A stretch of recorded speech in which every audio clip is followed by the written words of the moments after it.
प्राचीन भारतीय इतिहास में वंग या बंग एक ऐसा नाम है जो एक साथ जनजाति, देश और आगे चलकर सांस्कृतिक क्षेत्र तीनों अर्थों में प्रयुक्त हुआ।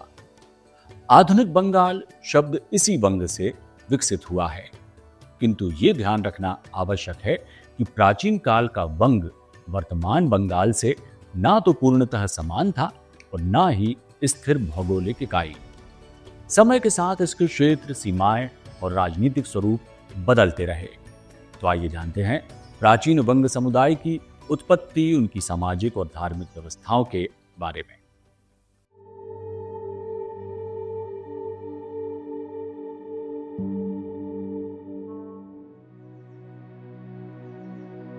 जैन विद्वान हेमचंद्र ने अपने प्रसिद्ध कोश अभिधान चिंतामणि में वंग देश की पहचान हरिकेल नामक जनजाति से की है। यह संकेत देता है कि वंग का संबंध केवल एक भूभाग से नहीं बल्कि एक विशिष्ट जनसमूह से भी था। 11वीं शताब्दी के राजेंद्र चोल के तिरुमलाई शिलालेख में वंग देश को बंगाल देशम कहा गया है। यही नाम आगे चलकर अरब फारसी लेखकों में बंगाल और मुस्लिम काल में बांग्ला के रूप में विकसित हुआ। अभिलेखीय साक्ष्यों से यह भी ज्ञात होता है कि वंग को कभी दक्षिण राढ़ और उत्तर राढ़ से भिन्न माना गया, किंतु कालांतर में बंग शब्द पूरे बंगाल प्रांत के लिए प्रयुक्त होने लगा। इस प्रकार जो वंग कभी केवल पूर्वी बंगाल का प्रतीक था, वह आगे चलकर संपूर्ण बंगाल की पहचान बन गया। इतिहासकारों के अनुसार बंग नाम में वर्तमान बंगाल को पहचानना कठिन नहीं है, परंतु प्राचीन काल में वंग आधुनिक बंगाल के केवल एक भाग का द्योतक था। प्राचीन साहित्य, अभिलेखों और विदेशी विवरणों से स्पष्ट होता है कि वंग को राढ़गौड़ और पुंड्रवर्धन के भूगोल से भिन्न पहचाना गया। राढ़ में वह क्षेत्र सम्मिलित था जिसे मोटे तौर पर आज का पश्चिमी बंगाल कहा जा सकता है, जबकि पुंड्रवर्धन में बरेंद्री क्षेत्र आता था जो आधुनिक उत्तरी बंगाल के निकट है। इस प्रकार वंग मुख्यतः उस भूभाग का प्रतिनिधित्व करता था जिसे आज पूर्वी बंगाल कहा जाता है, अर्थात आधुनिक ढाका, फरीदपुर, नोआखाली और आसपास के क्षेत्र।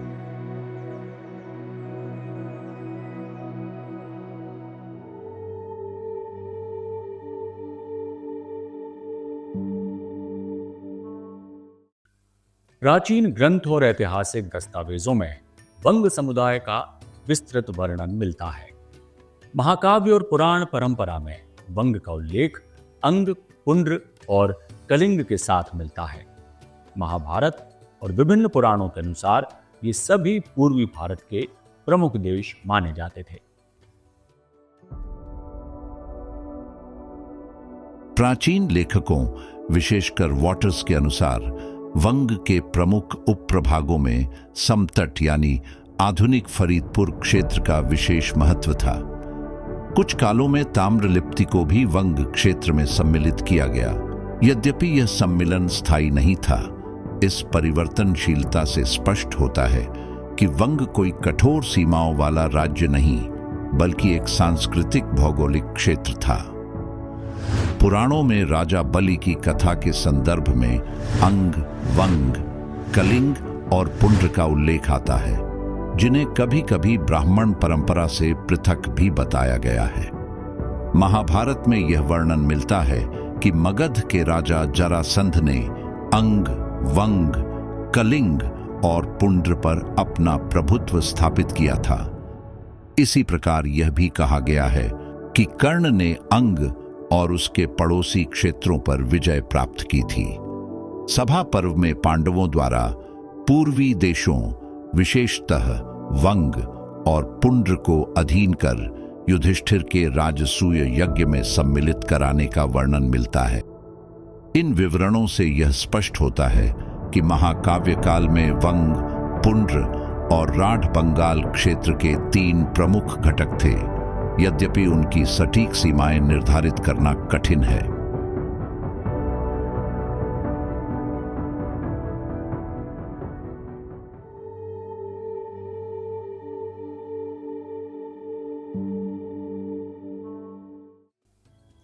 प्रारंभिक बौद्ध साहित्य में वंग का उल्लेख अपेक्षाकृत कम मिलता है, किंतु इतना अवश्य ज्ञात होता है कि अंग और वंग समुद्री व्यापार से जुड़े क्षेत्र थे।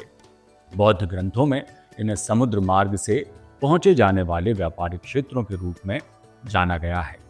सिंघल परंपरा से जुड़े महावंश और दीपवंश में वर्णित कथाओं में वंग कलिंग क्षेत्र के राज परिवारों के वैवाहिक संबंधों का उल्लेख मिलता है, जिससे उनकी समुद्री और सांस्कृतिक सक्रियता का संकेत मिलता है।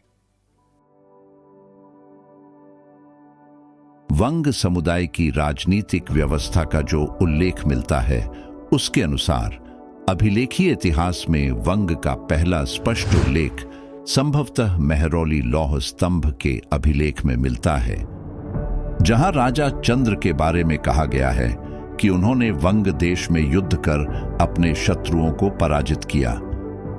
कुछ विद्वान इस चंद्र की पहचान चंद्रवर्मन से करते हैं, जिनका अभिलेख बंगाल के पश्चिमी भाग में मिला है। 6ठी शताब्दी ईस्वी के महाकूट स्तंभ अभिलेख में वंग, अंग और मागध का एक साथ उल्लेख मिलता है। इसके अनुसार चालुक्य वंश के राजा कीर्तिवर्मन ने इन तीनों पड़ोसी देशों पर विजय प्राप्त की थी। इससे स्पष्ट होता है कि उस समय वंग एक स्वतंत्र राजनीतिक इकाई के रूप में विद्यमान था।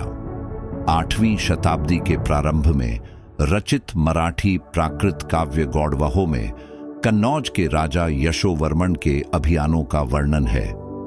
इसमें बताया गया है कि गौड़ राजा की पराजय के बाद यशोवर्मन ने वंग देश की ओर भी प्रस्थान किया। यद्यपि इस ग्रंथ का ऐतिहासिक विवरण पूर्णतः विश्वसनीय नहीं माना जाता, फिर भी यह वंग की राजनीतिक महत्ता का संकेत देता है। चीनी यात्री ह्वेनसांग के समय समतट पर खड्ग राजवंश का शासन था। उनके अशरफपुर ताम्रपत्र से ज्ञात होता है कि कर्मांत नामक स्थान संभवतः समतट की राजधानी था। बाद में वंग क्षेत्र पर चंद्र राजवंश का प्रभुत्व स्थापित हुआ, जिनके शिलालेखों में बंगाल देशम शब्द मिलता है। वंग से बंगाल और बांग्ला तक की यह यात्रा भारतीय इतिहास में क्षेत्रीय पहचान के विकास का एक उत्कृष्ट उदाहरण है। वंग देश की पहचान प्राचीन भारत में केवल एक भूप्रदेश के रूप में नहीं, बल्कि एक विशिष्ट सामाजिक और सांस्कृतिक संरचना के रूप में विकसित हुई। इस क्षेत्र का स्वरूप उन तत्वों से निर्मित हुआ जिनमें धार्मिक आस्था, सामाजिक वर्गीकरण और व्यापारिक जीवन परस्पर गहरे रूप से जुड़े हुए थे। वंग की संस्कृति को समझने के लिए यह आवश्यक है कि इन तीनों आयामों, शैव पूजा, वर्ण व्यवस्था और व्यापार को अलग अलग न देखकर एक संयुक्त ऐतिहासिक प्रक्रिया के रूप में देखा जाए, क्योंकि यहाँ ये परस्पर विरोधी नहीं बल्कि एक दूसरे के पूरक थे। वंग समुदाय का इतिहास यह स्पष्ट करता है कि यह क्षेत्र केवल राजनीतिक सत्ता या भौगोलिक सीमा का नाम नहीं था, बल्कि एक जीवंत सामाजिक परंपरा का केंद्र था।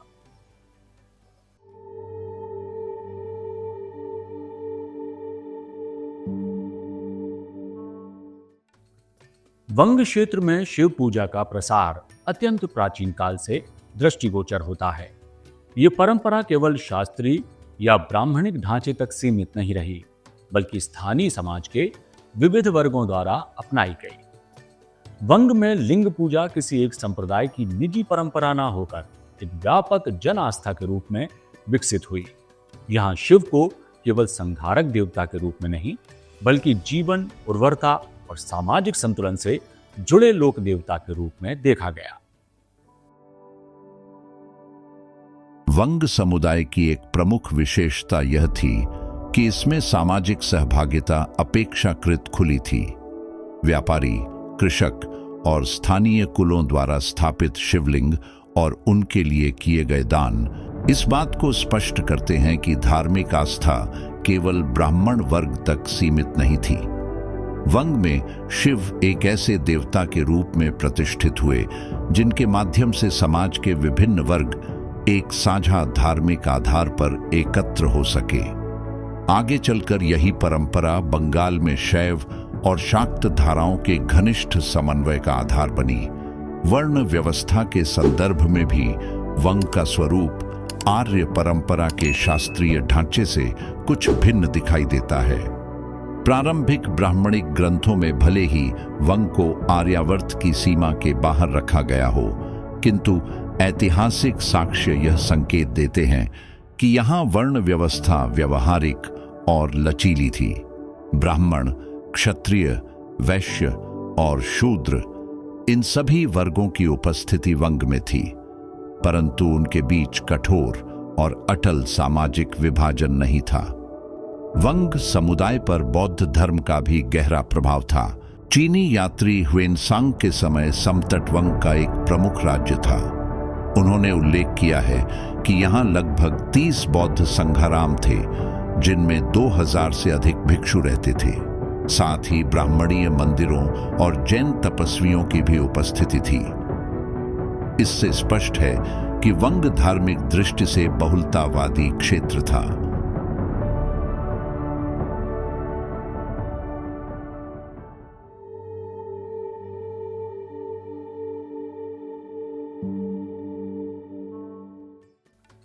वंग समुदाय में सामाजिक भूमिका का निर्धारण जन्म से अधिक आजीविका और सामाजिक उपयोगिता के आधार पर होता प्रतीत होता है।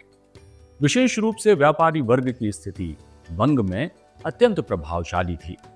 नदी और समुद्र से जुड़े व्यापारों ने इस वर्ग को पर्याप्त संपन्नता प्रदान की और इसी संपन्नता के माध्यम से उन्होंने धार्मिक तथा सामाजिक संस्थाओं को संरक्षण दिया। वंग की सामाजिक संरचना को समझने में उसका व्यापारिक जीवन विशेष महत्व रखता है। गंगा ब्रह्मपुत्र के विस्तृत डेल्टा, असंख्य नदियों और बंगाल की खाड़ी से सटे होने के कारण यह क्षेत्र स्वाभाविक रूप से व्यापार के लिए अनुकूल था। वंग का संपर्क स्थल मार्ग से अंग, मागध और कलिंग जैसे क्षेत्रों से था, जबकि जल मार्ग से यह दक्षिण भारत, सिंहल और दक्षिण पूर्व एशिया तक फैला हुआ था।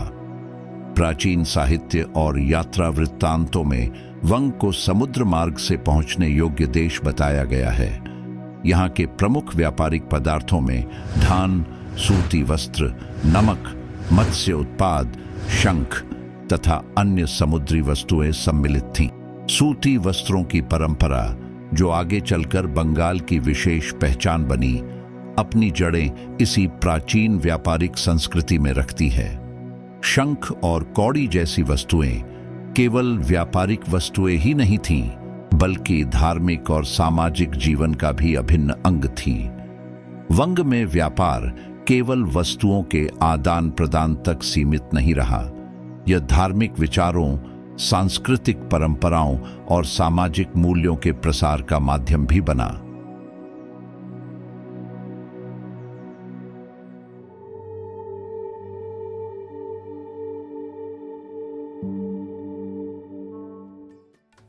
वंग समुदाय की सामाजिक व्यवस्था को देखें तो वंग समाज में लिंग संस्कृति, वर्ण व्यवस्था और व्यापार एक दूसरे से पृथक तत्व नहीं थे।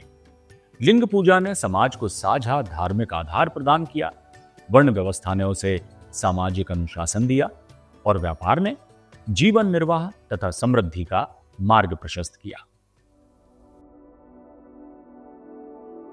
वंग समुदाय की सामाजिक व्यवस्था के मुख्यतः 3 आधार माने जा सकते हैं, जैसे लिंग संस्कृति, वर्ण व्यवस्था और व्यापार। इन तीनों के संतुलन ने वंग को न तो पूरी तरह वैदिक आर्य व्यवस्था में विलीन होने दिया और न ही उससे अलग थलग रखा।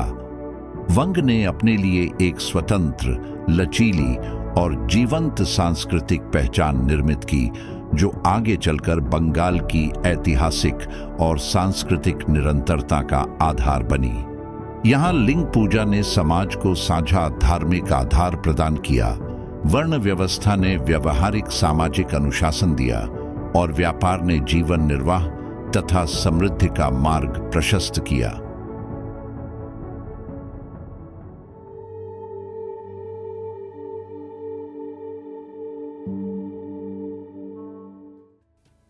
वंग समुदाय का पतन सदियों तक चली राजनीतिक उथल पुथल, बड़े साम्राज्यों के विस्तार के कारण हुआ। साथ ही भाषाई और सांस्कृतिक परिवर्तन भी वंग समुदाय के पतन के कारण रहे। आइए जानते हैं वंग समुदाय के पतन के क्या कारण थे। वंग समुदाय की राजनीतिक स्वायत्तता और स्वतंत्र सत्ता का पतन मगध साम्राज्य के विस्तार के साथ शुरू हुआ। ईसा पूर्व 3री शताब्दी तक सम्राट अशोक के समय में यह मौर्य साम्राज्य का हिस्सा बन चुका था।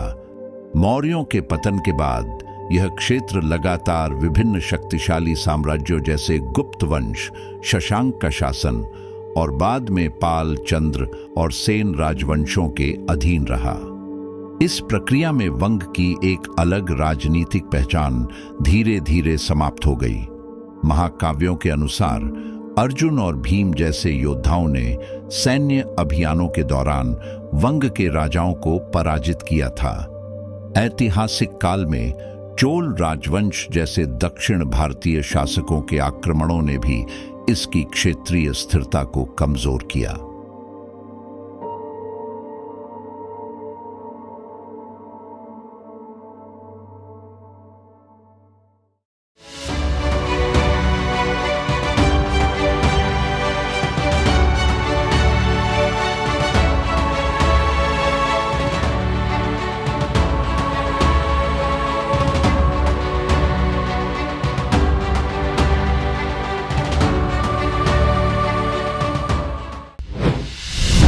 वे शूरवीर हैं,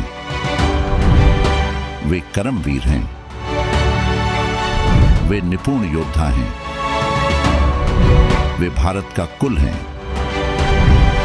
वे भारतवंशी हैं जिन्हें लोक समाज ने भुला दिया है।